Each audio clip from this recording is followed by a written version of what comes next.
ప్రార్థన చేసుకుందాం.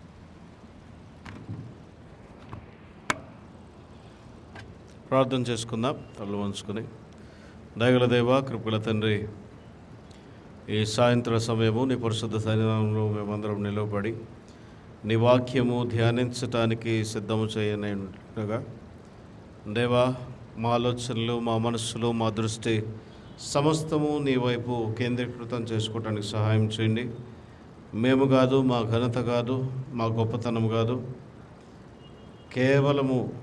కేవలము నీ కృపకే నాయన మేము పాత్రలు ఉన్నట్లు సహాయం చేయండి. నీ దాసుని సిలువ చాటును మరుగుపరిచి ఆయన అయోగ్యతలన్నింటినీ క్షమించి నీ స్వరం మాత్రమే మా అందరికీ వినిపించమని, మేమందరము నాయన నీ ఆత్మచేత నింపబడి నీ స్వరం వినగలిగేటువంటి భాగ్యం మాలో ప్రతి ఒక్కరికి దయచేయమి. నీ పరిశుద్ధ హస్తములకే మమ్మల్ని మేము అప్పచెప్పుకుంటూ యేసు నామమున ప్రార్థన మిక్కిలి వినయంతో అడిగి వేడుకుంటున్నాం తండ్రి, ఆమేన్. ప్రభువును రక్షకుడైన యేసుక్రీస్తు నామమున చేరవచ్చిన మీ అందరికీ ప్రత్యేకమైన వందనాలు తెలియచేస్తున్నాను. ఈ సాయంత్రము మనం ధ్యానించేటువంటి అంశము, దేవుడు కోరహు కుమారుల పాపములను క్షమించుట. దేవుడు కోరహు కుమారుల పాపములను క్షమించుట. వాక్యం చదివించాను. 26వ అధ్యాయం చదివించాలి, 16 చదివించారు ఏంటని అందరూ చూస్తున్నారు. 26లో 3 వచనాలు ఉన్నాయి, నేను చదువుతాను వినండి. 26వ అధ్యాయం మొదలు 9వ వచనము. కోరహు తమ సమూహములో పేరు పొందినవాడు. అతని సమాజము యెహోవాకు విరోధముగా వాదించినప్పుడు సమాజంలో మోషే అహరోనులకు విరోధముగా వాదించిన దాతాను అబీరాములు వీరు. ఆ సమూహపు వారు మృతి పొందినప్పుడు అగ్ని 250 మందిని భక్షించినను భూమి తన నోరు తెరిచి వారిని కోరహును మింగివేసినందునను వారు దృష్టాంతములైరి. అయితే కోరహు కుమారులు చావలేదు. ఈ ఒక్క వచనం కోసం, అయితే కోరహు కుమారులు చావలేదు అనే మాట కోసం 26వ అధ్యాయం తీసుకొనబడింది. మరలా జ్ఞాపకం చేస్తున్నాను, ఈ సాయంత్రం మనం మాట్లాడుకునేటువంటి అంశము దేవుడు కోరహు కుమారులను క్షమించటం. నిన్న చెప్పిన వాక్యం అనుకుంటుందా? చాలా చక్కగా విన్నారు. నేను అందరూ ఎవ్వరూ తలదిప్పలేదు. పాపము తన పాపమునకు ప్రాయశ్చిత్తము నొందినవాడు ధన్యుడు. పాపము గురించి మాట్లాడుతూ నేను 3 విషయాలు చెప్పాను. మొదటిది అతిక్రమము అనేటువంటి మాట చెప్పాను కదా. ఈ అతిక్రమములో వచ్చేటువంటి ఒక పరిస్థితి చెప్తాను. బైబిల్లో అతిక్రమము, మరలా జ్ఞాపకం చేస్తున్నాను, అతిక్రమము అనేది దేవుడు ఇచ్చిన విధి విధానాలకు వ్యతిరేకంగా పోరాడటమే అతిక్రమం. అదే కదా నేను చెప్పింది. అక్కడ ఒక చట్టం ఉంది, ఆ చట్టానికి వ్యతిరేకంగా జీవించటమే అతిక్రమం. సరే, బైబిల్లో చూద్దాం. కొన్ని ఉదాహరణలు చెప్తాను. ఈ అతిక్రమములో ఒక మాట నేను మీకు జ్ఞాపకం చేస్తున్నాను. ఇంగ్లీష్లో ఒక పదం ఉంది, రెబీలియన్. తెలుగులో దాని మాట తిరుగుబాటు చేయుట. తిరుగుబాటు చేయటమే కదా. దేవుడు ఒక ఆజ్ఞనిచ్చాడు, ఒక కట్టడనిచ్చాడు, ఒక విధి విధానాన్ని ఇచ్చాడు, 10 ఆజ్ఞలను ఇచ్చాడు. దీని ప్రకారం మీ జీవితం జీవించి మీ జీవితాలను మార్చుకుని దీని ప్రకారము మీరు జీవించండి, చక్కగా బ్రతకండి అని దేవుడు చెప్పింది ఆజ్ఞాక్రమము. ఈ ఆజ్ఞను అతిక్రమించటమే అతిక్రమము. ఈ అతిక్రమము లేదా తిరుగుబాటు ఎక్కడ చూస్తాం అంటే, నేను చేయను, దేవా నువ్వు చెప్పింది నాకు నచ్చలా, నేను ఎందుకు చేయాలి, నేను చేయను, అదే తిరుగుబాటు. ఆదికాండములో దేవుడు, అయ్యా ఆదాము అవ్వమ్మ, ఈ పండును మాత్రం మీరు తినవద్దు, అది ఆజ్ఞ, దానిని తినుదినమున నిశ్చయముగా మీరు చచ్చెదరు, నేను తింటా, నేను ఆ పండే తింటా. తిరుగుబాటు కాదా? మొట్టమొదటి తిరుగుబాటు అదే. రెండవది, ఈ తిరుగుబాటులో దీనిలో ఉన్న లక్షణం ఏమిటి అని అంటే, డిజొబీడియన్స్ టు గాడ్, దేవుని మాటకు అవిధేయులుగా ఉండటం. రెండవది చూద్దాం, కయ్యను ఏబేలు. వీరి విషయంలో కూడా ఒకరిది అంగీకరించాడు దేవుడు, ఒకరిది అంగీకరించలే. అంగీకరించడానికి కారణం ఏంటో మనకు తెలుసు, అంగీకరించబోవటానికి కారణం ఏంటో మనకు తెలుసు. ఇక్కడ చేసినది నరహత్య. నరహత్యలో మనకేమర్థం అవుతుంది? దేవుడు అసలు ఎందుకు అంగీకరించలే? నీ హృదయ స్థితి బాగాలేదయ్యా, నువ్వు ఏ ఉద్దేశంతో దేవుని దగ్గరికి తీసుకుని నువ్వు వచ్చావో అది బాగాలేదయ్యా, దానిని నేను సరిచేద్దాం అనుకున్నానయ్యా, నేను సరిచేయటానికి సిద్ధపడ్డానయ్యా. దేవుడు సరిచేశాడు. ఎలాగా? యాక్సెప్ట్ చేయకుండా సరిచేశాడు. అతను తీసుకొచ్చినటువంటి దేవుని యొక్క అర్పణను దేవుడు అంగీకరించలేదు. ఈ అంగీకరించకపోవటం ద్వారా దేవుడు అతనికి ఒక బోధ చేశాడు. ఏమని బోధ చేశాడు? అతనికి మాత్రమే కాదు, మానవాళ్ళందరికీ, మనకు కూడా అదే బోధ చేస్తున్నాడు. హృదయపూర్వకమైన అర్పణ దేవునికి ఇవ్వకపోతే అది దేవునికి అక్కర్లా. దేవుడు సమస్తాన్ని కలుగు చేసిన వాడికి నువ్వు తీసుకొచ్చే అర్పణ ఏ పాటిది? అందుకనే మన ప్రార్థనలో కూడా, ప్రభువా నీ దానిలో నుండి మేము నీకు ఇస్తున్నాం, నీ దానిలో నుంచే మేము పొందుకుంటున్నాం, నీ దానిలో నుండి మేము నీకు ఇస్తున్నాం. ఇది కూడా ఈ కరెక్షన్ని లేదా సరిదిద్దు చేసేటువంటి దిద్దుబాటు చర్యని ఒప్పుకోలేకపోవటమే దీనిలోని కారణం. ఇది కూడా తిరుగుబాటే, మూడో రకమైన తిరుగుబాటు. 11వ అధ్యాయం ఆదికాండంలో బాబేలు గోపురం కనపడతా ఉంది. ఎందుకు కట్టారు బాబేలు గోపురం? ఏ ఉద్దేశంతో కట్టారు? అందరం కలిసి దేవుని దగ్గరికి వెళ్ళిపోదాం, దేవుని స్థాయికి చేరదాం అనేటువంటి మానవ గర్వము దీనికి కారణమైంది. దేవునితో సమానమైన స్థాయిని ఎంచుకున్నది ఎవరు? మానవుడే. దేవునితో సమానమైన స్థాయికి మనం చేరగలమా? నా సృష్టికర్తకు నేను అసలు ఏమన్నా సరితూగలనా? నా సృష్టికర్తకు దగ్గరికైనా నేను వెళ్ళలేను, ఆయన ముఖం చూడలేను, ఆయన మాట వినటానికి కూడా గడగడలాడుతూ వినాల్సిన వాడిని నేను ఆయన సమానమైన స్థాయికి ఎంచుకోవటం ఎంత గర్వం! ఆ గర్వము ఇక్కడ తిరుగుబాటుకు కారణమైనది. సంఖ్యాకాండము 14వ అధ్యాయంలో ఇశ్రాయేలీలందరూ తిరుగుబాటు చేశారు. ఈ తిరుగుబాటు ఎంత భయంకరమైన తిరుగుబాటు అంటే దేవునికి వ్యతిరేకమైన తిరుగుబాటు, మోషే అహరోనులకు వ్యతిరేకమైన తిరుగుబాటు. ఈ తిరుగుబాటు ఎందుకు వచ్చిందో తెలుసా? దేవుడు వారి మధ్యలో చేసినటువంటి ఘనమైన కార్యాలన్నీ వారు విడిచిపెట్టి మర్చిపోయి, దేవుడి చేత పొందుకున్న మేళ్ళన్నీ మర్చిపోయి, కృతజ్ఞతాహీనులైపోయి, పొందుకున్నది కూడా మర్చిపోయి, పొందుకున్న మేలు మర్చిపోయి, దేవుడు తప్పించినటువంటి బాహుబలాన్ని మర్చిపోయి, దేవుడు వారిని బయటికి తీసుకొచ్చినటువంటి రక్షణా శక్తిని మర్చిపోయి తిరుగుబాటు చేయటం. దేవుని యొక్క బలము మీద విశ్వాసము లేదా దేవుని యొక్క కాపుదల మీద విశ్వాసము మర్చిపోయి చేసినటువంటి తిరుగుబాటు. ఇంకొక తిరుగుబాటు ఇవాళ మనం మాట్లాడేటువంటి తిరుగుబాటు, ఆఖరిలో చెప్తాను. తర్వాత ఇంకొక తిరుగుబాటు, ఎగ్జాంపుల్స్ మాత్రమే ఇవి. సౌలు ఏం చేశాడు? అమాలేకీయుల విషయంలో సౌలు చేసినటువంటి తప్పిదం ఏంటి? సమూయేలు మొదటి గ్రంథము 16వ అధ్యాయంలో వాళ్ళని హతం చేయమంటే ఏం చేశాడు? చేశాడా? దేవుడు చెప్పిన మాట వినకుండా సౌలు తన జ్ఞానానికి నచ్చిన మాట చేశాడు, తనకు పొందుకున్నటువంటి ఆలోచనను బట్టి చేశాడు, తన చిత్తాన్ని బట్టి చేశాడు. ఇక్కడేంటి తప్పు? దేవునికి చిత్తానికి వ్యతిరేకమైన చిత్తాన్ని తయారు చేసుకున్నాడు. ఎందుకని? నేను రాజును కదా, నా జ్ఞానం గొప్పది కదా, నా ఆలోచన గొప్పది కదా, నేను దేవుడి మాట వింటమేంటి, నేను దేవుడి ఆలోచనకు తలొక్కటం ఏంటి? ఒకవేళ నేను ఈ ఆలోచన చేశా, చెప్తా దేవుడికి తర్వాత అయినా, నా ఆలోచన ఎందుకు కాదంటాడు, నేను రాజును కదా. అంత గర్వపడ్డాడు ఆయన. దీనిని ఏమంటారంటే డిసొబీడియన్స్ అంటారు. అంటే ఏమిటి? సంపూర్ణమైన అవిధేయత. దేవుడు చెప్పిన మాట సగమే అన్నాడు, సగం పని చేసుకొచ్చాడు, మిగతా సగం ఏమైంది? గర్వానికి అప్పచెప్పాడు. డిసొబీడియన్స్. ఇది కూడా ఒక రకమైన తిరుగుబాటు చర్య.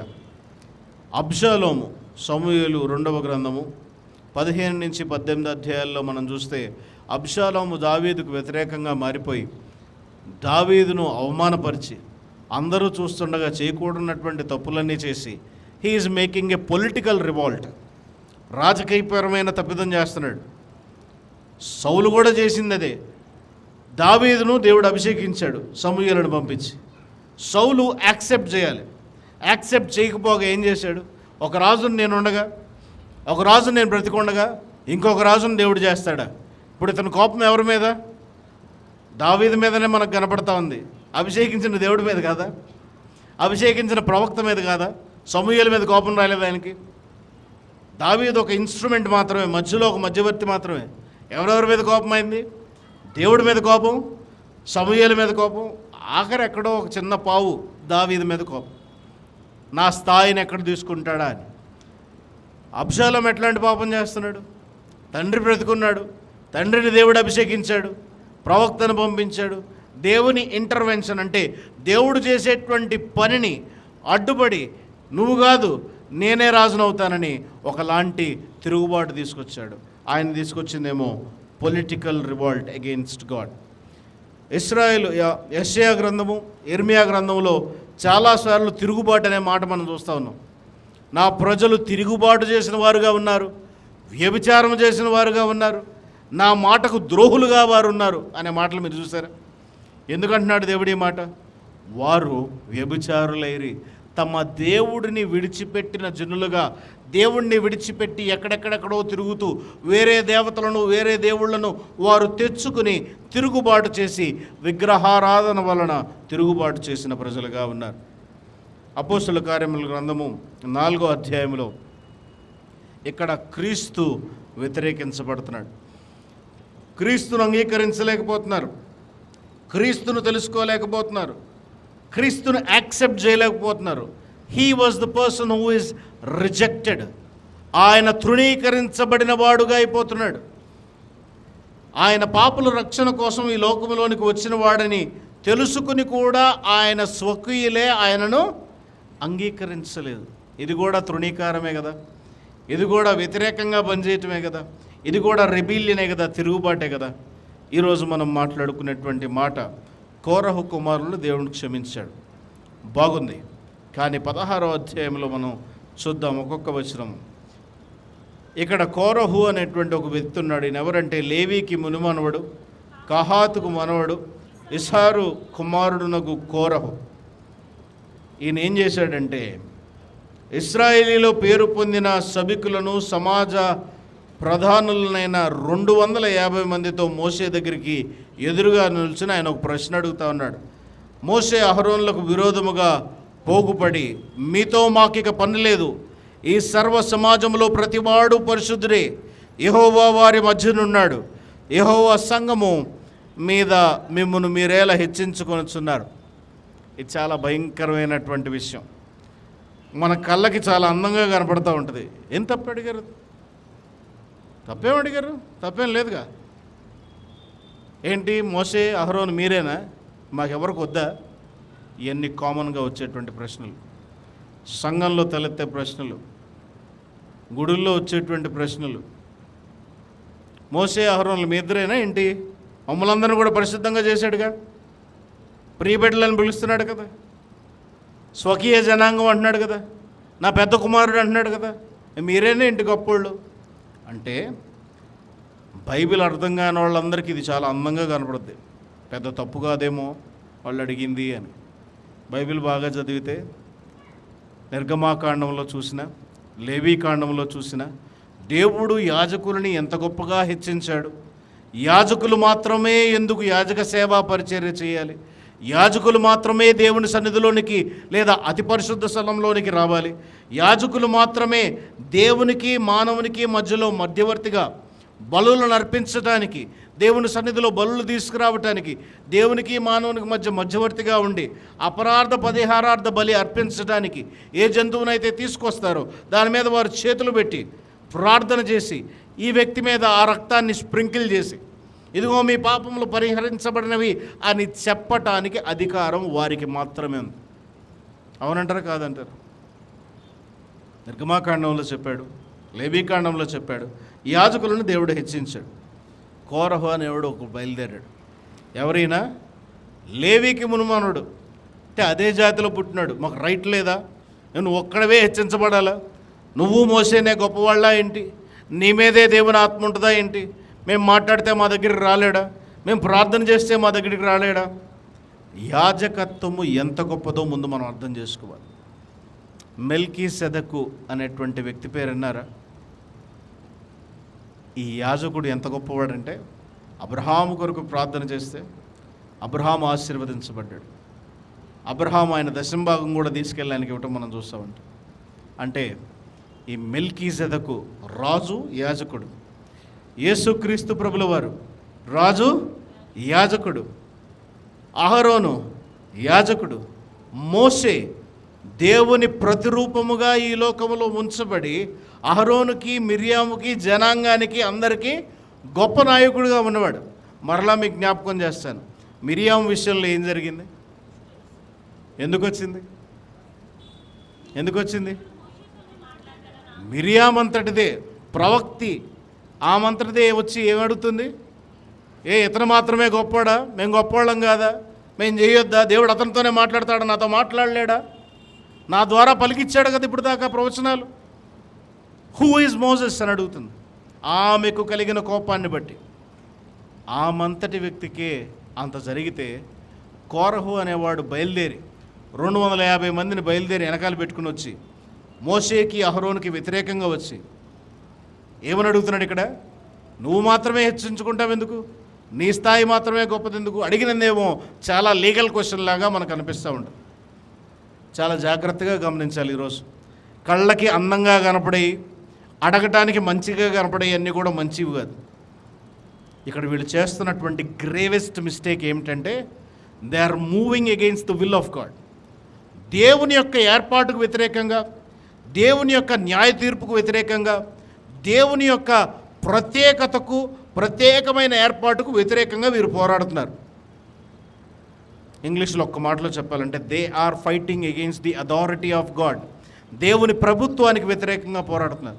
దేవుడు ఏర్పాటు చేసుకున్నాడు మోషేని, దేవుడు ఏర్పాటు చేసుకున్నాడు అహరోన్ని, అహరోను సంతతిని ఏర్పాటు చేసుకుని వారు మాత్రమే చేయవలను. వారికి ప్రత్యేకమైన వస్త్రం ఇచ్చి, వారికి ప్రత్యేకమైన హోదా ఇచ్చి, వారికి ప్రత్యేకమైన జీవన విధానం ఇచ్చి, వారిని హెచ్చించి వీళ్ళందరికీ కూడా స్వాస్థ్యాలు ఇచ్చాడు. వీళ్ళు మాత్రం వీళ్ళందరి స్వాస్థ్యంలో భాగాన్ని అనుభవించేటువంటిది ఇచ్చాడు. వీళ్ళకు ఉద్యోగం లేదు, వీళ్ళకి వస్త్రము ఈ స్థాయి తప్ప ఉద్యోగం లేదు. వాళ్ళ పనంతా జీవితంలో దేవుని యాజకత్వం చేయటమే, దేవుని యాజకులుగా వారు బ్రతికి ఉండటం మాత్రమే. అంతగా దేవుడు వారిని హెచ్చిస్తే కాదంటాక వీళ్ళెవరు? దేవుని ఏర్పాటుకు వ్యతిరేకంగా ఎప్పుడు కూడా మనము రెబీలియన్ చేయకూడదు. దానంత భయంకరమైన పాపము ఏమీ లేదు. మోషే అందుకనే అంటున్నాడు, సరే అయ్యా. వెంటనే ఆయన తల నేలకు వంచుకుని సాష్టాంగపడ్డాడని అక్కడ రాస్తూ ఉంటుంది. మోసెస్ ప్రాస్ట్రేటెడ్. మోసే తల దించుకుని అక్కడ ఉండిపోయాడు. అయ్యో ఎంత ఘోరమైన తప్పిదం చేస్తున్నారు, ఆయనకు తెలుసు బాధ. ఏంటా బాధ? దేవుని ఏర్పాటుకు వ్యతిరేకంగా వీళ్ళు మాట్లాడుతున్నారని. వాళ్ళు నశించిపోవడం ఆయన చిత్తం కాదు, వాళ్ళు నశించిపోవడం ఆయనకి ఇష్టం లేదు. చూడండి, ఈలాగు చేయడి, కోరహును అతని సమస్త సమూహంనైన మీరును ధూపార్తులను తీసుకుని వాటిలో అగ్ని ఉంచి రేపు యెహోవా సన్నిధిని వాటి మీద ధూపద్రవం వేయడి. అప్పుడు యెహోవా ఏ మనుషుని ఏర్పరచుకున్నో వాడే పరిశుద్ధుడు. మోసే అన్నాడు, సరే అయ్యా మీరు రండి, మేము వస్తాం, మేము దేవునికి ఇన్సెన్స్ వేస్తామంటే ధూపార్తి వేస్తాం, మీరు కూడా వచ్చి దేవునికి ధూపార్తి వేయండి. మీలో ఎవరు ధూపార్తి స్వీకరిస్తాడో, ఎవరు స్వీకరిస్తే వచ్చి వాళ్ళ సేవ చేద్దాం. న్యాయంగా మాట్లాడాడు మోసే. ఇక్కడ ఎట్ట మాట్లాడతావయ్యా? దేవుడు నన్ను అనుకుంటే నువ్వు మాట్లాడేది ఏంటి? నా స్థాయి నాకు తెలీదా? నా పద్ధతి నాకు తెలీదా? నువ్వు నాకు చెప్పొచ్చేవాడువా అని అనలా మోసే. ఏమని అన్నాడు? ఓకే లెట్స్ సీ అని అంటున్నాడు. ఇక్కడ చూడండి 9వ వచనంలో, తన మందిర సేవ చేయుటకు యెహోవా మిమ్మును తన యొద్దకు చేర్చుకొనుటయు మీరు సమాజం ఎదుట నిలిచి వారు చేయవలసిన సేవ చేయనట్లు ఇశ్రాయేలుల దేవుడైన ఇశ్రాయేలుల సమాజంలో నుండి మిమ్మును వేరుపరచయు మీకు అల్పముగా కనపడినా, అయినా నిన్నును నీతో లేవీలను నీ గోత్రపు వారిని అందరినీ చేర్చుకున్నాను కదా. అయితే మీరు యాజకత్వం కూడా కోరుచున్నారు. ఏం కోరుతున్నారంట? నీ స్థాయిని హెచ్చించాడు, లేవీయుల సమాజంలో ఉంచాడు, నీ కొమ్మును హెచ్చించాడు, నీ విధి విధానాలను హెచ్చించాడు, నీ నాయకుడిగా లేపాడు, నిన్ను గొప్ప వ్యక్తిగా చేశాడు దేవుడు. అయితే మీరు యాజకత్వము కూడా కోరుచున్నారు. How is this? ఇది ఎట్లా తగును? ఇందు నిమిత్తము నీవును నీ సమస్త సమాజమును యెహోవాకు విరోధముగా పోగై ఉన్నారు. అహరోను ఎవడు? అతనికి విరోధముగా మీరు సనుగునేలా? అహరోను ఎవడయ్యా? మీ కొరకు ఏర్పాటు చేయబడిన ప్రధాన యాజకుడు కదా, మీ కొరకు దేవుడు ప్రతిష్ఠించుకున్నవాడు కదా, మీ కొరకు నుంచున్నవాడే కదా. అహరోను ఎవరు? బయటోడా? మీవాడే కదా, మీకోసం నుంచున్నవాడే కదా. అయినా మీరు యాజకత్వం ఎట్లా కోరుతున్నాను? అతనికి విరోధంగా మీరు ఎట్లా సనుగుతున్నారు? అప్పుడు మోషే ఏలియాబు కుమారులైన దాతాను అభిరాములను పిలువనంపించెను. వాళ్ళందరినీ పిలిచి ఆయన మాట్లాడుతూ ఉన్నాడు. దేవుని యొక్క కోపము వీళ్ళ మీద ఎంతగా రగులుకుందనంటే చూడండి 20 వచనప్పుడు, యెహోవా మీరు ఈ సమాజంలోనికి అవతలకు వెళ్ళడి, క్షణములో నేను వారిని కాల్చివేయదనని మోసే అహరోనులతో చెప్తున్నాడు. దేవునికి యాజకుల మీద ఉన్నటువంటి ప్రేమ ఎంత గొప్పదో చూడండి. ఏర్పాటు చేసుకున్న వారి పట్ల ఆయనకున్న ప్రేమ ఎంత గొప్పదో చూడండి.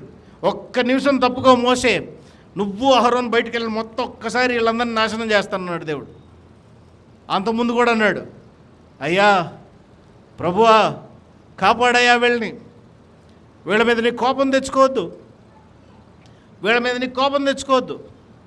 యాజకుడు అనేవాడికి సంఘం మీద ప్రేమ ఉంటుంది. యాజకుడు అనేవాడికి తన ప్రజల మీద ప్రేమ ఉంటుంది. యాజకుడికి ప్రేమించి విజ్ఞాపన చేసేటువంటి మనసు ఉంటుంది. మోసే బ్రతిమలాడుతున్నాడు, ప్లీజ్ ప్లీజ్ ఒక్కడి కోసం వీళ్ళందరినీ నాశనం చేయడానికి వీల్లేదయ్యా, క్షణంలో నేను వాడిని కాల్చివేదనని మోసే అహరోనుతో చెప్పగా, వారు సాగిలపడి సమస్త శరీరాత్మలకు దేవుడు అయిన దేవా, ఎక్కడ పాపం చేసినందున ఈ సమస్త సమాజం మీద నీవు కోపపడదువా. బా ఎంత ప్రేమ ఉండాలండి ఆ మాట చేయాలండి. మొత్తం ఎదురు తిరిగారు. నీ స్థాయి ఎంత, నీ స్థితి ఎంత అని మోసేని అడిగారు. నీ పరిస్థితి ఎంత, నువ్వేనా ఏంటి పద్దాహమమ్మలు పాలించేది, నువ్వేనా ఏంటి పద్దాహమ మీద అధికారిగా ఉండేది అని అంటే మోసే తలదించుకున్నాడు. ఎంత తలదించుకున్నా అంటే, నేను కోరుకున్నది కాదయ్యా ఇది, దేవుడు నన్ను హెచ్చించి లేపి నాకు ఇచ్చిన స్థితి ఇది, అంతేగాని నీ మీద అధికారిగా ఉంటాను నేను కోరుకోలే, నీ మీద ప్రభుత్వం చేయటానికి నేను కోరుకోలే, నీ కొరకు విజ్ఞాపన చేయడానికి నేను ఉన్నాను ఇక్కడ, నీ కొరకు ప్రార్థన చేయడానికి ఉన్నాను, నీ మీద బాస్గా లేను నేను ఇక్కడ, నీ మీద అధికారిగా లేను నేను ఇక్కడ, నీ కొరకు విజ్ఞాపన చేయటానికి ఉన్నాను. అది ఇక్కడ మళ్ళీ ప్రూవ్ చేసుకున్నాడు. వారి కొరకు విజ్ఞాపన చేస్తున్నాడు. అయ్యా వీళ్ళ మీద కోప్పడకయ్యా, అయ్యా వీళ్ళని నాశనం చేయకయ్యా. మన పట్ల ఎవరైనా అంత తప్పిదం చేస్తే ప్రార్థన చేసే మనకు మనసు ఉందా? మనల్ని చిన్న మాట అంటేనే పద ఆడు ఎంత తెలుద్దాం, పద ఆమె ఎంత తెలుద్దాం అని అనుకునే రోజుల్లో ఇంత ప్రేమ ఎక్కడి నుంచి వచ్చిందని? దేవుని మనస్సు అది. దేవుని మనస్సు కలిగిన యాజకుడు ఆయన. అయితే యెహోవా గొప్ప వింత పుట్టించడం వలన వారు ప్రాణముతో 30 వచనం చూడండి, పాలెములో కూలినట్లు భూమి నోరు తెరిచి వారిని వారి కలిగిన సమస్తమును మింగివేసిన ఎడల వారు యెహోవాను అలక్ష్యము చేశారని మీకు తెలియనను. అంతటా మాటలన్నీ చెప్పి చాలించగానే వారి క్రింద నేల నెరలు విడిచను. అందరూ తప్పుకున్నారు. వాళ్ళ ఇంటి దగ్గరికి వెళ్ళొద్దని చెప్పాడు. దేవుడు సెలవిచ్చాడు, అయ్యా మిగతా వాళ్ళందరినీ నేను నాశనం చేయను, దాతాను అభిరాము కోరహు ఏళ్ళు మాత్రమే పాడు చేస్తాను, అక్కడి నుంచి దూరంగా ఉండమంటే అక్కడి నుంచి అందరినీ దూరంగా వెళ్ళిపోమని మోసే చెప్పాడు. అక్కడి నుంచి అందరూ దూరంగా వెళ్ళారు. దేవుడు అట్లా మాట్లాడుతూనే ఉన్నాడు. భూమి మొత్తం మధ్యలోనికి నెరలు విడిచిపోయి కోరహు కుటుంబం, దాతాను అభిరాముల కుటుంబం కొట్టుకుని పోయారు. దానిలో నెరలు విడిచింది. భూమి తన నోరు తెరిచి వారిని వారి కుటుంబములను కోరహు సంబంధులందరినీ వారి సమస్త సంపాద్యమును, చెప్పండి ఇది ఈ మాటకు అర్థం చెప్పండి. కోరహు సంబంధులు అంటే కోరహుతో ఎవడెవడైతే చెయ్యిగట్టి వ్యతిరేకంగా యాజకులకు వ్యతిరేకంగా పోరాడారు వారందరినీ వేసుకెళ్ళిపోయింది. అంత మాత్రమే కాదు, వారి సంపాద్యం అంటే కేవలం ఆస్తి మాత్రమే కాదు. ఎప్పుడు ఆస్తి కోసం ఆస్తి అనే కాన్సెప్ట్లో చూడండి. సంపాద్యం అంటే దేర్ ఎవ్రీ బిలాంగింగ్, వాళ్ళకి చెందిన ప్రతిదీ పోయింది అందులో. దేవుడు నాశనం చేయాలంటే, తుడిచిపెట్టేయాలంటే చిటికలో చేసేటువంటి పని అది. వారి చుట్టూనున్న ఇశ్రాయేలీలందరూ వారి ఘోష విని భూమి మనల్ని వింగునేమో అని అనుకొని పారిపోయారు. దెబ్బకు వాళ్ళందరికీ భయం వచ్చేసింది. మరియు యెహోవా యొద్ద నుండి అగ్ని బయలుదేరి ధూపార్పణం తెచ్చిన 250 మందిని ఒక ఛాలెంజ్ చేసుకున్నారు కదా. ఏంటా ఛాలెంజ్? ఎవరు ధూపార్తిని దేవుడు అంగీకరిస్తాడో చూద్దాం. ధూపార్తి కాదు కదా, తెచ్చిన వాళ్ళందరినీ కూడా కాల్చి తీసుకుని వెళ్ళిపోయింది. ఎంతమంది రెబెల్ అయ్యారు దేవునికి వ్యతిరేకంగా, ఎంతమంది విరోధించారు దేవునికి? 250 మంది విరోధించారు. విరోధించిన 250 మందిని కూడా దేవుడు అట్లా కాల్చివేశాడు. చూడండి 41 వచనం, మరునాడు ఇశ్రాయేలు సర్వ సమాజం మోషే అహరోనులకు విరోధముగా సనుగుచు. ఇంకా బుద్ధిమారని జనాలు, బాబ్బా ఎంత విసిగిపోవచ్చు మోషే అంటే, అంత విసిగిపోవచ్చు. అప్పుడే బతిమలాడాడు, అప్పుడే ప్రార్థన చేశాడు క్షమించయ్యా అని. క్షమించమనగానే క్షమించి దేవుడు కోరహు సంబంధులను, దాతాను అభిరాములను, వారి కుటుంబాలను భూమి నెరలు విడిచేసి మింగేసింది. 250 మంది ఎదురు నిలిచిన వాళ్ళందరినీ కాల్చేసింది, దహించి వేసింది. ఇది చూసి భయపడి పరిగెత్తారు కదా ఇందాక. వీళ్ళు ఏమంటున్నారు ఇప్పుడు విరోధంగా సణుక్కుంటున్నారు. ఈడు ప్రార్థన చేయటం వల్ల వీళ్ళందరూ చచ్చిపోయారు చూసావా. అయ్యో ఎంత కష్టపడి అక్కడి నుంచి వచ్చారు, మన వాళ్ళు ఊరినే పోయారా. Taking part with sin. తప్పు చేసేవాడు ఒకడు ఉంటాడు, వాడు ఒకడు ప్రేరేపిస్తాడు. ఆ ప్రేరేపించిన వాళ్ళు వెనకాల 10 మంది వెళ్తారు. ఇప్పుడు ఆ ప్రేరేపించిన 10 మంది చచ్చిపోయారు. ప్రేరేపించిన 250 మంది చనిపోయారు. చూసన్న ఇప్పటికన్నా నేర్చుకోవాలా? నేర్చుకోక సనుక్కోవటం, విరోధంగా మాట్లాడటం మొదలుపెట్టారు. సమాజము మోసే అహరోనులకు విరోధంగా కూడెను. వారు ప్రత్యక్ష గుడారం వైపు తిరిగి చూడగా ఆ మేఘము దానిని కమ్మెను. యెహోవా మహిమ కనపడెను. మోసే అహరోనులు ప్రత్యక్ష గుడారం ఎదుటికి రాగా, యెహోవా మీరు ఈ సమాజం మధ్య నుండి తొలగిపోడి, క్షణములో నేను వారిని నశింపజేయదనని మోసేకు సెలవీయగా వారు సాగిలపడరు. మళ్ళీ సాగిలపడుతున్నాడు. మోసే పనిదే, యాజకుడి పనిదే. ఎందుకు దేవుడు వారిని హెచ్చించాడనేది మనకి ఇక్కడ క్లియర్గా కనపడుతుంది. ఎందుకు దేవుడు యాజకుల్ని హెచ్చించాడు, ఎందుకు దేవుడు యాజకులను లేవనెత్తాడు? యాజకుల పని ఒక్కటే ప్రభుత్వం చేయటం కాదు, యాజకుల పని ఒక్కటే గొప్పగా నుంచోవటం కాదు, యాజకుల పని ఒక్కటే కిరీటంగా ఉండటం కాదు. ఈరోజు నేను ఆలోచిస్తూ ఉన్నాను, ఎక్కడికి వెళ్ళినా అయ్యగారు మీరు అని 2 చేతులతో నమస్కారం చేసి మాకిచ్చేటువంటి గౌరవ మర్యాదలను బట్టి దీనికి మీరిచ్చే విలువ తప్ప వ్యక్తిగా నాకు ఇచ్చే విలువ కాదు. నేను కోరుకునేవాడిని కాదు, ఏ యాజకుడు కోరుకోడు. మీరు ఇవ్వాల్సిన విలువ యాజక వస్త్రానికి, మీరు ఇవ్వాల్సిన విలువ యాజక పరిచర్యకి, మీరు ఇవ్వాల్సిన విలువ దేవుడు ఎన్నుకున్నటువంటి యాజకత్వానికి. నా వయసుకు కాదు, నా పద్ధతికి కాదు, నా విధి విధానాలకు కాదు. ఏ యాజకుడినైనా సరే, ఏ పాస్టర్నైనా సరే, ఒక పిల్లవాడు 16 సంవత్సరాలకి యాజకుడు అవుతారని చెప్పి నిర్ణయం తీసుకుంటే క్యాథలిక్ చర్చ్లో ఎంత గొప్పగా ఉంటుందో తెలుసా ఆర్డినేషన్ సర్వీసెస్. 16 సంవత్సరాల పిల్లోడు యాజకత్వం తీసుకుంటానని నిర్ణయించుకుంటే అతను ట్రైనింగ్ అయి తీసుకుని వచ్చిన తర్వాత అతనికి ఆర్డినేషన్ ఇచ్చే రోజు, అంటే పట్టాభిషేకం ఇచ్చేటువంటి రోజు, మొట్టమొదట వాళ్ళు వెళ్ళేది ఎవరి దగ్గరికో తెలుసా? తల్లిదండ్రులను దీవించడానికి వెళ్తారు. మనసున్నవాడు ఎవడైనా నిజంగా ఆ సర్వీస్ చూస్తే ఏడవనోడు ఎవడున్నాడు. వాళ్ళు వెళ్ళి తల్లిదండ్రులను దీవిస్తూ ఉంటారు చేతుల మీద పెట్టి. ఎవరా తల్లిదండ్రులు? వాళ్ళ మాంసంతో వాళ్ళ రక్తంతో పెంచిన బిడ్డ ఈరోజు వాళ్ళని దీవించే స్థాయికి దేవుడు లేపాడు. It is not them. వాళ్ళ వయసు కాదు, వాళ్ళ అనుభవం కాదు, వాళ్ళ జ్ఞానం. ఈడికి విలువ ఇవ్వటానికి, ఈడి వయసుకు విలువ ఇవ్వటానికి అది కాదు. దేవుడు నిలబెట్టినటువంటి స్థాయి. మోసే అహరోనులను దేవుడు ఏర్పాటు చేసుకున్నాడు యాజకులుగా. ఇన్నిసార్లు వాళ్ళు రెబీలియస్గా ఉన్నా కూడా మరలా అయ్యా సనుక్కున్నా కూడా పర్లేదయ్యా, మమ్మల్నే కదా సనుక్కునేది, నువ్వు వాళ్ళ మీద కోపం చూపించొద్దు. అప్పుడు మోసే అంటున్నాడు, నువ్వు ధూపార్తిని తీసుకుని బలిపీఠపు నిప్పులతో నింపి ధూపం వేయమనగా సమాజమునొద్దకు వెళ్ళి వారి నిమిత్తం ప్రాయశ్చిత్తము చేయం. దేవుడు ఒక ఆప్షన్ ఇస్తున్నాడు. సో మోసే నువ్వు ధూపార్తిని తీసుకుని బలిపీఠము నిప్పులతో నింపి ధూపం వేసి వేగముగా సమాజమునొద్దకు వెళ్ళి వారి నిమిత్తం ప్రాయశ్చిత్తము చేయి. కోపము యెహోవా సన్నిధి నుండి బయలుదేరును, తెగులు మొదలుపెట్టినని అహరోనుతో చెప్పగా మోసే చెప్పినట్లు అహరోను యాజకుడు కాబట్టి మధ్యవర్తిగా దేవునికి మానవుల మధ్యలో ఆయన తెగులు జనుల్లో మొదలుపెట్టి ఉండను కాగా అతడు ధూపం వేసి ఆ జనుల నిమిత్తము ప్రాయశ్చిత్తం చేస్తున్నాడు. యాజకుని పని ఏమిటి? ప్రాయశ్చిత్తం చేయటం, మధ్యవర్తిగా ఉండటం, అతని పాపాలకు బదులుగా ప్రార్థన చేయటం, అతని పాపాలకు ప్రాయశ్చిత్తం చేయటం. ఆ ప్రాయశ్చిత్తం చేసే పని ఇప్పుడు అహరోను చేస్తూ ఉన్నాడు. ఇక్కడ మనం మ్యాథ్స్ చూడొచ్చు. కోరహు తిరుగుబాటున చనిపోయిన వారు కాకుండా 14,700 మంది ఆ తెగులు చేత చచ్చారు. గొనుక్కున్న వాళ్ళు ఎంతమంది చనిపోయారు? 14,700 మంది చనిపోయారు. ఆ తెగులు ఆగినప్పుడు అహరోను ప్రత్యక్ష గుడారం యొక్క ద్వారము దగ్గరున్న మోసేని టాప్ ర్యాంక్లో ఉంచాడు దేవుడు. మోసేని నీకు ఫరోకు దేవుడిగా నియమించానని అన్నాడు, అహరోనుకు దేవుడిగా నియమించానని అన్నాడు. అహరోనుకి నెక్స్ట్ ర్యాంక్లో పెట్టాడు. అహరోను యాజకత్వపు స్థాయి, వీళ్ళందరి మీద హెచ్చించాడు దేవుడు అహరోన్ని. ఇప్పుడు అహరోను మీద మోసే మీద తిరుగుబాటు చేసినందుకు మోషే ప్రార్థన వేడుకున్నాడు, అహరోను ప్రార్థన వేడుకున్నారు. వారు దేవుని మందిరంలో సాగిలపడ్డారు. దేవుడు వీరిని దృష్టించి, వాళ్ళ మంచితనం కాదు క్షమించడానికి, తిరుగుబాటు చేసిన వాళ్ళ మంచితనం కాదు, తిరుగుబాటు చేసిన వాళ్ళ గొప్పతనం కాదు, ఎవరు సాగిలపడ్డారు?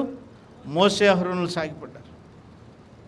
అందుకని అహరోనుతో అంటున్నాడు, నువ్వు వెంటనే తీసుకుని వెళ్ళి ఇదిగో దేవునికి ధూపార్తి వేసి తీసుకెళ్ళి అదిగో జనుల నిమిత్తము ప్రాయశ్చిత్తము చేయి. ఈ ప్రాయశ్చిత్తం చేసినప్పుడు చేసిన వాళ్ళందరూ ఆ తెగులు రాకుండా బ్రతికారు. మిగతా వాళ్ళందరూ 14,700 మంది మొత్తము చనిపోయారు. అదే చెప్తున్నాడు 26వ అధ్యాయంలో. ఏమని చెప్తున్నాడు? కోరహు కుమారులు మాత్రము బ్రతికి ఉండిరి. ఏం కనపడుతుంది ఇక్కడ? God does not look at lineage. వంశపారంపర్యాలు దేవుడు చూడ్డు. మొన్న నేను చెప్పాను, మా తాతగారు పాస్టర్ గారండి, మా ముత్తాతగారు పాస్టర్ గారండి, అందుకే నేను పాస్టర్ అయ్యానని నేను అనలే. ఇప్పుడు వాళ్ళ సేవ చేశారు, దేవుడు నన్ను ఎన్నుకున్నాడు, దేవుడు నాతో మాట్లాడాడు, అన్నీ విడిచిపెట్టి రమ్మన్నాడు, అన్నీ విడిచిపెట్టి ఆయన పరిచర్లో వచ్చాను. ఈ లోకంలో ఉన్న ఉద్యోగములు గొప్ప కాదని నాకు అర్థమైంది, ఈ లోకంలో ఉన్న చదువులు గొప్ప కాదని అర్థమైంది. దేవుని సేవా పరిచర్లోకి వచ్చినా కూడా ఇంకా నేను చదువుతూనే ఉన్నాను. జీవితకాలం అంతా చచ్చిపోయేదాకా చదువుతూనే ఉంటాను. ఎందుకనంటే యాజకుని పరిచర్య ఎక్కడా తక్కువ కాకూడదు, యాజకుని పరిచర్య ఎక్కడా తక్కువ కాకూడదు. దేవుడు ఎన్నుకున్న విధి విధానాలు ఎలా ఉంటాయంటే, ఎన్నుకున్న తర్వాత హెచ్చిస్తాడు. ఆస్తి ఉండక్కర్లా, అంతస్తున్నక్కర్లా, God is calling, come out. దేవుడు ఆయన ప్రజలను పిలిచి బయటికి రమ్మంటున్నాడు.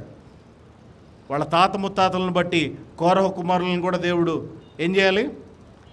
అరే వీళ్ళ తాతరా అప్పుడు అహరోనుకి వ్యతిరేకంగా తిరిగాడరా, వీళ్ళ తాతరా ఎంత పనిమానుడో తెలుసా అని వీళ్ళని కూడా నాశనం చేయాలి. కానీ వీళ్ళు ఎక్కడున్నారో తెలుసా? కీర్తనలు చదివారు ఎప్పుడైనా? చూడండి 42వ కీర్తన, చక్కగా చెప్పావు, థ్యాంక్ యూ. 42వ కీర్తన, 44 నుంచి 49వ కీర్తన, 84వ కీర్తన రాసుకోండి కావాలంటే, 85వ కీర్తన, 87వ కీర్తన, 88వ కీర్తన. ఈ కీర్తనలన్నీ ఎవరు రాసిన కీర్తనలు? కోరహు. ఎలాంటి కోరహు కుమారులు? సియోను పాటలు ఉంది కదా, పాడైన కోరహు పాపంబు మాని విధేయులై వీరాజిల్లుడి అంటే అర్థం ఏంటి? కోరహు పాపం ఎంత భయంకరమైనది. దాన్ని పట్టుకుంటే you become a rebellion against God. దేవునికి వ్యతిరేకంగా నీ జీవన విధానాన్ని తిప్పుకుంటావు. దానిని గనక నువ్వు విడిచిపెడితే, ఆ అతిక్రమం నువ్వు విడిచిపెడితే, దేవుని వ్యతిరేకించడం, దేవుని చిత్తాన్ని వ్యతిరేకించడం నువ్వు విడిచిపెడితే, నీ జీవితము విధేయతతో ఉంటుంది. ఆ విధేయతతో నువ్వు విరాజిల్లుతావు. ఎలాగా? కోరహు కుమారులాగా. ఏం చేస్తున్నారు వారు ఇప్పుడు? మెతుషెలా చెప్పినట్టు, they are at the gates of the God. వాళ్ళిప్పుడు ఫ్రమ్ రెబిలియన్ టు వర్షిప్, అతిక్రమము నుండి దేవుణ్ణి ఆరాధించే వారిగా మారిపోయారు. వాళ్ళ మీద కోరహు యొక్క మచ్చ లేదు, వారి మీద కోరహు యొక్క పాపపు డాగు లేదు, వారి మీద కోరహు యొక్క పాపపు జీవితపు చిత్రం లేదు. వాళ్ళు చక్కగా కవులుగా వచనాలు వల్లి కీర్తనలు రాసి దేవునికి స్తోత్రాలు చెప్పేటువంటి వారుగా ఉన్నారు. దేవుని క్షమాపణ ఎంత గొప్పది, దేవుని క్షమాపణ ఎంత గొప్పది. కాబట్టి ప్రియ సంగమా, ఈ సాయంత్రం మనం ఆలోచించుకుందాం.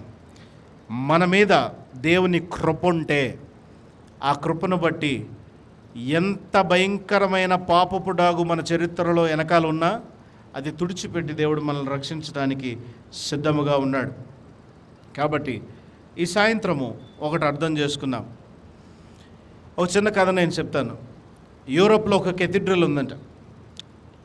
ఈ యూరోప్లో ఉన్నటువంటి కెథీడ్రల్స్ అన్నిటికీ ఒక మాయరోగం వచ్చింది ఈ రోజుల్లో.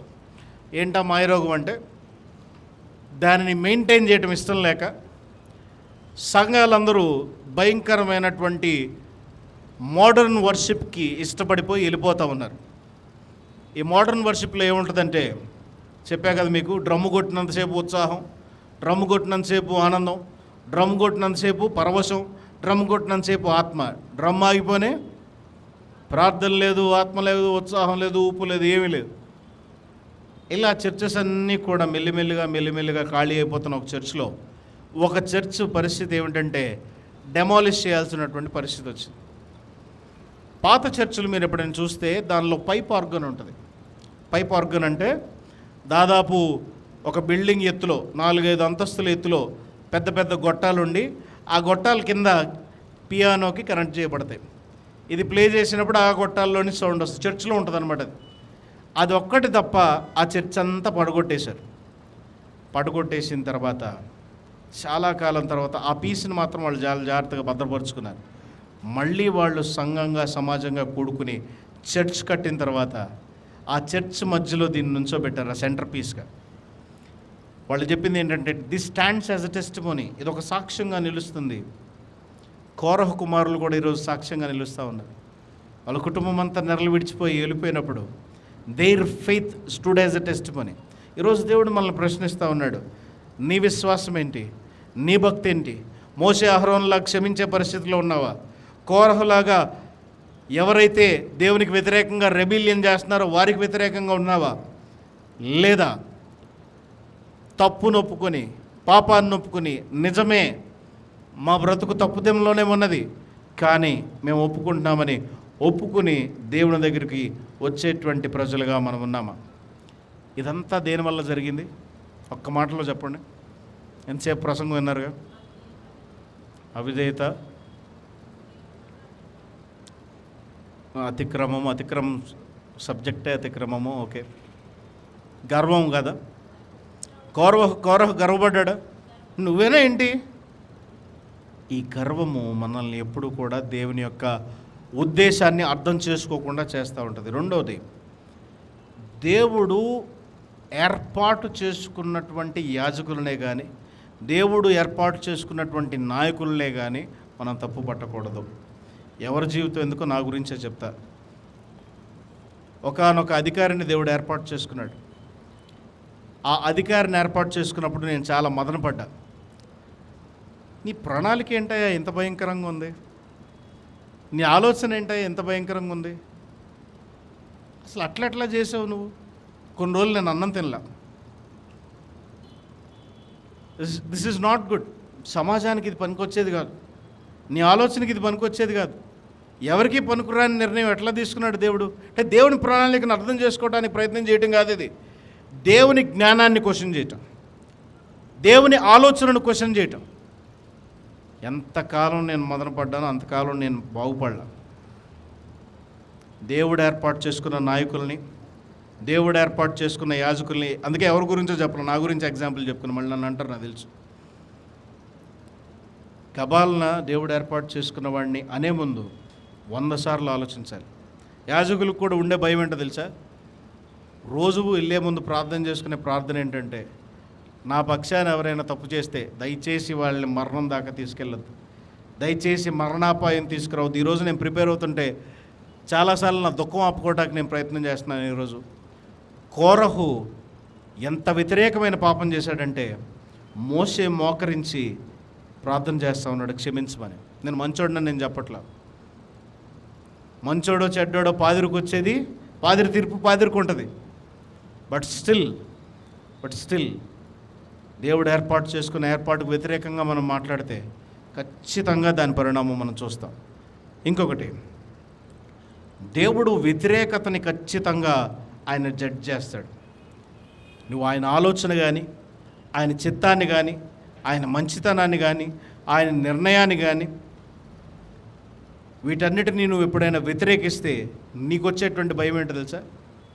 ఖచ్చితంగా ఆ రోజు దేవుడు నేను జడ్జ్ చేస్తాడు. అది కయీను ఏబేలు విషయమే కానీ, ఆదాము అవ్వ విషయమే కానీ, ఎవరి విషయమైనా కానీ, ప్రవక్తలకు వ్యతిరేకంగా మాట్లాడటమే కానీ, యేసుక్రీస్తుకు వ్యతిరేకంగా మాట్లాడటమే కానీ, అన్నిటికంటే భయంకరమైన పాపం ఏంటి? ఆత్మకు వ్యతిరేకంగా మాట్లాడటం. దానికి క్షమాపణ ఉంటుందా? క్షమాపణ ఉండదు. Be careful whom you are talking against.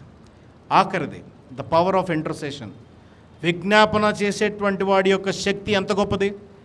వాళ్ళందరినీ చంపేస్తానన్నాడు దేవుడు, చిటికలో తుడిచిపెట్టేస్తానన్నాడు దేవుడు. 2 సార్లు 3 సార్లు ఎన్నిసార్లు కావాలంటే అన్నిసార్లు సాగిలు పడ్డాడు మోషే.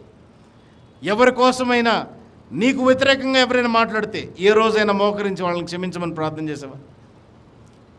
ఏ రోజైనా క్షమించమని వ్యతిరేకంగా ప్రార్థన చేసావా? మా అమ్మ గురించి నేను చాలా కాలం సనుక్కున్నాను. ఒక వ్యక్తి నా మీద భయంకరంగా కత్తిగట్టి ఒకానొక సందర్భంలో విపరీతంగా ఆయన మాట్లాడుతూ ఉంటే ఇంటికి వచ్చి దేవుడు ఆయన దీవించుగాక అనేది యమా కోపం వచ్చేది. యవన వయసులో ఉన్న వాళ్ళకి ఏమర్థం అవుతుంది? నన్ను తిడుతుంటే, నా మీద ఇంత అభియోగం మోపుతుంటే నువ్వు వెళ్ళి ఆడి గురించి ప్రార్థన చేయకుండా దేవుడు ఆడిని దీవించుగాకంటావేంటి? బుర్ర ఉందా నీకేమన్నా అని ఆలోచించేవాడు నేను.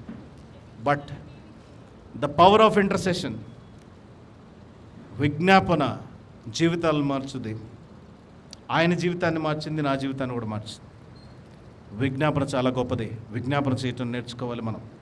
కాబట్టి చివరిగా ఒక్క మాట చెప్పి నేను ముగిస్తాను. యాజకుల యొక్క ప్రాముఖ్యత ఎంత అవసరం అంటే, బాగా తెలివైనోడు ఒకడు, నాకంటే జ్ఞానం ఉన్నోడు ఎవడు లేడు, నాకంటే బలం ఉన్నోడు ఎవడు లేడు, నాకంటే శక్తి సామర్థ్యాలు ఉన్నోడు ఎవడు లేడని ఒకడు బయలుదేరాడంట హిమాలయ పర్వతం ఎక్కుదామని. వీడు బయలుదేరి వెళ్ళిన తర్వాత కొంతకాలం అయిన తర్వాత కొంత ప్రయాణం చేశాడు. హిమాలయాలు 3 రకాలుగా ఉంటుంది ప్రయాణం. బేస్ క్యాంప్ ఉంటుంది, మిడిల్ క్యాంప్ ఉంటుంది, మిడిల్ క్యాంప్ తర్వాత స్టీప్ క్లైంబ్ ఉంటుంది. ఎట్టాగో వాడు సాధించాడు. కొంత సాధించిన తర్వాత ఎవరైతే అంతకుముందు ఒకసారి ఎక్కారో ఖచ్చితంగా వాళ్ళు అడుగుజాడలో వెళ్ళాలి. వాడంతటా వాడు వెళ్ళటం కుదరదు. అది నాకు వచ్చుగా, నాకు తెలుసుగా అని బయలుదేరాడు. బయలుదేరిన తర్వాత వెళ్ళగా వెళ్ళగా ఎలా ఉండాల్సిన కొండ ఇలా కనపడుతుంది. ఎలా ఎక్కుతావు? నాకు వచ్చనే గర్వంతో ఉన్నవాడు ఎట్లా ఎక్కుతాడు? పైన నీకు మార్గనిర్దేశకుడు ఒకడు లేకపోతే నీ ప్రయాణం ఎంత భయంకరం అవుతుందంటే, వెళ్ళగా వెళ్ళగా ప్రాణాపాయానికి దగ్గరగా వెళ్తూ ఉంటాం. సంఘాల పరిస్థితి కూడా అదే. పాదిరి యొక్క అవసరత ఎందుకు అనంటే, వాక్యాన్ని విశదపరచడానికి, దేవునికి దగ్గరగా మిమ్మల్ని తీసుకువెళ్ళటానికి, మీతో పాటు ఆయన నడుస్తూ విజ్ఞాపన చేయటానికి, మీతో పాటు దేవుని సన్నిధిలో విజ్ఞాపన చేస్తూ పాప పరిహారం పొందుతూ దేవుని పాప పరిహారాన్ని మీకు పంచడానికి. మాకు వాక్యం రాదా? పసికాలం నుంచి వింటున్నాం. నా వయసుకు రెట్టింపు వయసు ఉన్నవాళ్ళు ఇక్కడ కూర్చున్నారు. మేమందరం వాక్యం తెలుసుకోలేమా? నీ చిన్నప్పటి నుంచి మేము వింటున్నాం వాక్యం, మాకు తెలియదా? కాదండి. దేవుడు ఆత్మ ద్వారా యాజకులకు బయలుపరిచేటువంటి వాక్యం. ప్రతిరోజు వాక్యం చదువుతూ ఉంటాం. కొన్ని 100 సార్లు ప్రసంగం చేస్తుంటాం. 101సారి కూడా దేవుడు కొత్తగా మాట్లాడతాడు. కాబట్టి దేవుడు ఏర్పాటు చేసుకున్న వాడిని మనము విరోధంగా మాట్లాడకూడదు. 3 విషయాలు నేను చెప్తాను చివరిలో. అహరోను యాజకత్వం ఎట్లాంటి యాజకత్వం అంటే, దేవునికి మానవునికి మధ్యవర్తిగా చేసేటువంటి యాజకత్వం. యేసుక్రీస్తు యాజకత్వం ఏమిటంటే, ఆయనే మధ్యవర్తిగా మారి చేసినటువంటి యాజకత్వం. ఇంక మధ్యవర్తి ఎవడో అవసరం లేదు, నేనున్నాను. నా పేరుతో మీరు ప్రార్థన చేయండి. మన ప్రార్థనలన్నీ కూడా ఏంటి? యేసునామమున ప్రార్థన అడిగి వేడుకొంచున్నాం. మా శక్తిని బట్టి కాదు, మా గొప్పతనం బట్టి కాదు, మా నీటిని బట్టి కాదు. మరి యేసు తర్వాత యాజకత్వం లేదా? రావాలిగా మనకి డౌటు. దేవుడు అపోస్తలులను ఎన్నుకోలేదా? అపోస్తలుల తర్వాత అపోస్తలు వేరే వారిని అభిషేకించలేదా? ఆ అభిషేకించిన వారు ఇంకొకరిని అభిషేకించలేదా? అలాగ వచ్చిన అభిషేకంలో వచ్చిన వాళ్ళమే మేము. దేవుడు అభిషేకించాడు ఎవరిని? అపోస్తలులను. ఈ అపోస్తలుల అభిషేకములో పేతురు ఇంకొకరిని అభిషేకించాడు. ఆ అభిషేకించిన వాడు ఇంకొకరిని అభిషేకించాడు. అట్లా అభిషేకించినటువంటి లైనప్లో పోపులు వచ్చారు. పోపుల దగ్గర నుంచి 16వ శతాబ్దంలో యాంగ్లికన్ సంఘం వచ్చింది. అప్పుడు దాకా మనమందరం కూడా రోమన్ క్యాథలిక్. ఆ 16వ శతాబ్దంలో చీలిపోయాం. అప్పుడు ఒక బిషప్ ఉన్నాడు. అంటే అంతకుముందు పేతురు ద్వారా అభిషేకించబడి వ్యక్తి చేత అభిషేకించబడేవాడు. ఇట్లా ఈ లైనప్లో ఆ బిషప్ గారు ఇంకో బిషప్ గారిని అభిషేకించారు. ఆ బిషప్ గారు ఇంకో బిషప్ గారిని అభిషేకించారు. ఇప్పుడు ఉన్న బిషప్ గారి దాకా అభిషేకం నడిచింది. అంటే ఈ అభిషేకం ఎక్కడిది? యేసుక్రీస్తు ప్రభుల వారు పేతురుకి ఇచ్చినటువంటి అభిషేకం. వారే మళ్ళీ మమ్మల్ని అభిషేకించారు. ఈ లీనియేజ్ అంతా కంటిన్యూ అవుతుంది. దేవుడు ఎవరిని ఏర్పాటు చేసుకుని అభిషేకించి వారిని సంఘంలోనికి పంపించి ఆయన తరపున సేవ చేపిస్తూ ఉన్నాడో, ఇంకా కూడా అభిషేకం కంటిన్యూ అవుతుంది. వారు మధ్యవర్తులు కాదు, వారు విజ్ఞాపన చేయువారు, వారు ప్రార్థన చేయువారు, వారు వాక్యాన్ని విశుద్ధపరచువారు. కాపరి అంటాం కదా, కాపరి అనే మాటకు అర్థం ఏంటి? కాపరి ఏం చేస్తాడు? గొర్రెల కాపరి మందను కాస్తాడు. మందను మేపుతాడు, మందను పోషిస్తాడు, మందను సంరక్షిస్తాడు, మంద బాగోగులు చూసుకుంటాడు. మందకి ఏమీ రాకుండా ఆయనే ప్రాణం పెట్టడానికి అడ్డు నుంచుంటాడు. అది యాజకుల పేరు. మా కాపరత్వం అది. మేము చేయాల్సిన పని అది. మీ కాపరి కోసం ప్రార్థన చేయండి, మీ కాపరి మీకోసం ప్రార్థన చేస్తాడు. గౌరవించండి. సనుగుకొని గనుక్కొని కుటుంబాల మీద తెచ్చుకోవటం అనేది చాలా భయంకరమైన సంగతి. కాబట్టి కోరహు విషయంలో చేసుకున్నటువంటి పాపము కుమారుల మీద రాకుండా మోషే అహరోనులు ప్రార్థన చేశారు. మోషే అహరోనులు చేసిన ప్రార్థన దేవుడు విన్నాడు. కోరహు కుమారులు గొప్పగా దేవుని పరిచర్యలో ఉన్నారు. ప్రార్థన చేసుకుందాం. అయిపోయింది.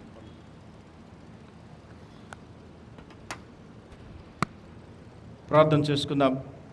దయగల దేవా, కృపల తండ్రి, ఈ సాయంత్రము నీ వాక్యములో మేము విన్న విధానం ప్రకారం రెబిలియన్ లార్డ్, ఎక్కడైనా నీకు వ్యతిరేకంగా మేము నాయనా రెబిల్ అయ్యామేమో, నీ ఆజ్ఞకు వ్యతిరేకంగా చాలాసార్లు మేము తిరిగి ఉంటాం ప్రభా. నీ యాజకులకు వ్యతిరేకంగా చాలాసార్లు మేము మాట్లాడే ఉంటాం తండ్రి. నీ యాజకులకు వ్యతిరేకంగా చాలాసార్లు మేము జీవించి ఉంటాం తండ్రి. నీ యాజకులను మేము గౌరవించకపోవచ్చు తండ్రి. అంత మాత్రమే కాదు, ఆజ్ఞలను మేము గౌరవించల, నీ చిత్తాన్ని గౌరవించల, నీ ఆలోచనలను గౌరవించల ప్రభువా. నీ జ్ఞానం చేసినటువంటి పనులను మేము గౌరవించల ప్రభువా. నీవు మాకు ఇచ్చినటువంటి ఆలోచన తలంపులను మేము గౌరవించలేదు. నీవు మాకు ఇచ్చినటువంటి పెద్దలను మేము గౌరవించకపోవచ్చు. నీవు మాకు ఇచ్చినటువంటి తల్లిదండ్రులను మేము గౌరవించకపోవచ్చు. ఇవన్నీ అతిక్రమమే ప్రభువా. ఈ అతిక్రమములన్నింటినీ ప్రభువా మమ్మల్ని క్షమించి నీ వైపు తిరిగి చూడటానికి ప్రభువా, నీ దగ్గర నుంచి క్షమాపణ పొందుకోవడానికి సహాయం చేయండి. అలాగే మా పట్ల తప్పిదము చేసిన వారి పక్షముగా మేము విజ్ఞాపన చేయడానికి మాకు నేర్పండి ప్రభువా. విజ్ఞాపన చాలా బలమైనది తండ్రి. విజ్ఞాపన చేయటం నేర్పించండి. ఈ సంఘానికి ప్రభువా యాజకునిగాను కాపరి పరిచర్యలో ఉంచినందుకు నీకు వందనాలు. మా సంఘమును ఆశీర్వదించండి, మా సంఘమును దీవించండి, నీ ఆత్మచేత నింపండి ప్రభువా. నీ సంఘానికి సరైనటువంటి ఆత్మీయమైన ఆహారం ఇవ్వటానికి నన్ను ఎన్నుకున్నావు ప్రభు. ఆ రీతిగా నేను కూడా తండ్రి ఆత్మీయమైన ఆహారంలో ఎక్కడ ఏ లోటు చేయకుండా మంచి కాపరత్వం చేయటానికి నాకు నేర్పండి ప్రభు. సంఘమును ఆశీర్వదించండి, మా అతిక్రమములను తుడిచివేయండి. మా అజ్ఞాతిక్రమములను, నీకు వ్యతిరేకంగా చేసినటువంటి జీవన విధానాన్ని, నీకు వ్యతిరేకంగా పలికినటువంటి మాటను, నీకు వ్యతిరేకంగా వేసినటువంటి నడతను, నీకు వ్యతిరేకంగా వేసినటువంటి ప్రతి చర్యను మా జీవితంలో కొట్టివేసి ప్రభువా, నీకు ఇష్టమైన బిడ్డలుగా ప్రభువా, నీ మాటను అంగీకరించువారిగా, నీ చిత్తాన్ని నెరవేర్చువారిగా, నీ వైపు తిరుగువారిగా మమ్మల్ని ప్రభువా మార్చి మమ్మల్ని బలపరచండి. మీ చేతులకే మమ్మల్ని మేము చెప్పుకుంటున్నాం ప్రభు. నీ చిత్తానికే మమ్మల్ని మేము చెప్పుకుంటున్నాం తండ్రి. ప్రభువా, మా రెబిలియన్ ఉన్నటువంటి హృదయాన్ని తీసి కడిగివేసి ప్రభువా మాంసపు హృదయాన్ని దయచేయండి. మా పాపం ఒప్పుకోవడానికి మాకు సహాయం అనుగ్రహించండి. మీ చేతులకే మేము అప్పచెప్పుకుంటున్నాం ప్రభువా. మీ కృప కలిగిన హస్తాలకే అప్పచెప్తున్నాం తండ్రి. నీ చిత్తమును నెరవేర్చే బిడ్డలుగా, నీ వాక్యమును ప్రభువా జీవించి అర్థం చేసుకుని అన్వయించుకుని జీవించేటువంటి బిడ్డలుగా మేము ఉన్నట్లు మాకు సహాయం చేయమని ఈ రాత్రి వేళని ఆత్మ సంచారం దయచేసినందుకు నీకు వందనాలు. ప్రతి ఒక్కరి బిడ్డను ప్రభువా పేరు పేరున దీవించి ఆశీర్వదించి నీ ప్రియబిడ్డగా ప్రతిష్ఠించమని, నీ వారిగా మేము బ్రతుకున్నట్లు మాకు నేర్పమని, క్షమా హృదయం మాకు దయచేయమని, నీ దగ్గర నుంచి కూడా మేము క్షమ పొందుకునేటువంటి భిక్ష మాకు అనుగ్రహించమని యేసు నామమున ప్రార్థన మిక్కిలి విలయంతో అడిగి బ్రతిమలాడి వేడుకొనుచున్నాము తండ్రి. పరలోకమందున మా తండ్రి, నామం పరిశుద్ధపరచబడుగాక, రాజ్యం వచ్చునుగాక, నీ చిత్తం పరలోకమందున నెరవేర్చినట్లు భూమి మీద నెరవేరుగాక. మా ఆహారం మాకు దయచేయము, మా అపరాధం చేసిన క్షమించిన ప్రకారం మా అపరాధం క్షమించము, సోదరులకు మమ్మల్ని తెగ దూషించి తప్పించము. అందుకని రాజ్యము, శక్తి, మహిమ నిరంతరము నీవి అయి ఉన్నవి.